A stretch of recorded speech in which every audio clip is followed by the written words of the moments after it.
Last week, a grand jury decided not to charge a Texas police officer after he shot and killed a 13-year-old boy. The fatal tragedy unfolded when the boy allegedly rammed the cop's car while driving a stolen vehicle. Was the officer justified in the shooting? We have the disturbing body cam footage. Take a look.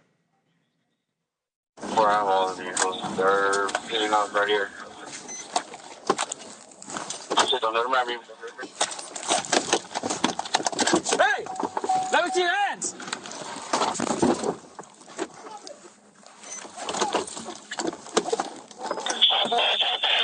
Get out! Get out! Let me see your hands! Hey! Keep your hands up!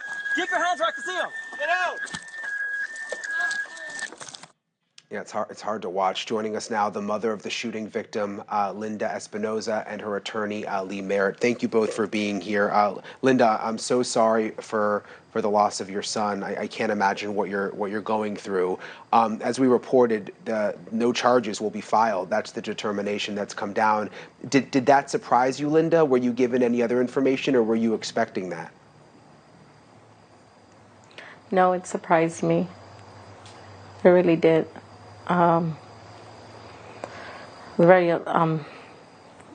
Very sad, upset about the decision they made.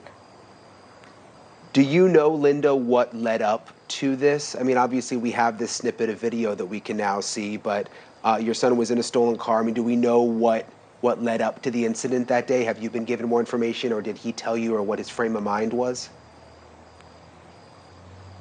No, I don't know. I don't know any of that. Mr. Merritt, let me bring you in because you're representing the family now. You've now filed a civil rights lawsuit. Explain to me what more you can do now, even after this determination by the local DA. Sure.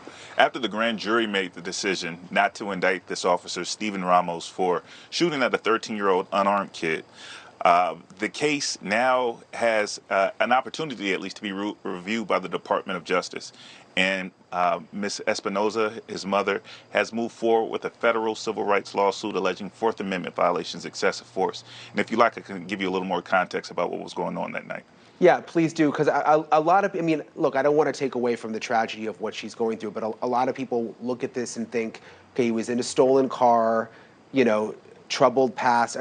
I think there does need to be some context to what actually led up to this, if you don't mind. Sure, and context literally is everything here.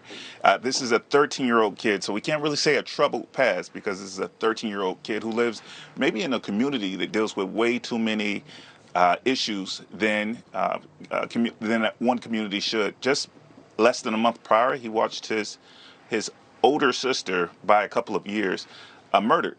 And after that, he left home. His mom filed a missing persons report, and law enforcement was actively looking to try to return her 13-year-old child to her.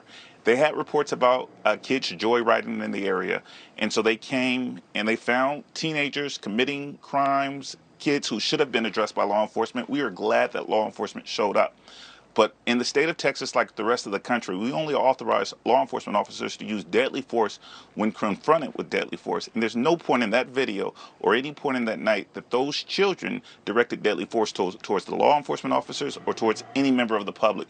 There was no justification for the use to be shot that night. Well, they say that the car was used as a deadly weapon, and you do see in the video, I don't know if ramming is necessarily the right word, which I think is what they used, right. but you do see the car go into the police car.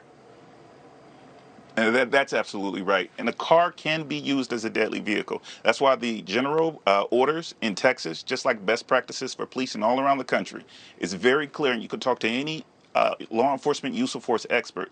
Never shoot into a moving car, because if you shoot into a moving car and you're successful and you disable the driver, the car's still moving. The car still collided with the police vehicle, and you're right, it's not appropriate to call it ramming because it was going less than 5 miles per hour. It was never a deadly threat. The officer who was in the car never pulled out his weapon and shot at the car because he didn't see it as a threat.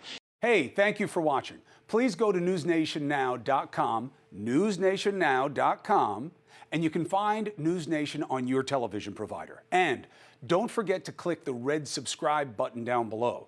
Then you will get more of NewsNation's fact-driven coverage.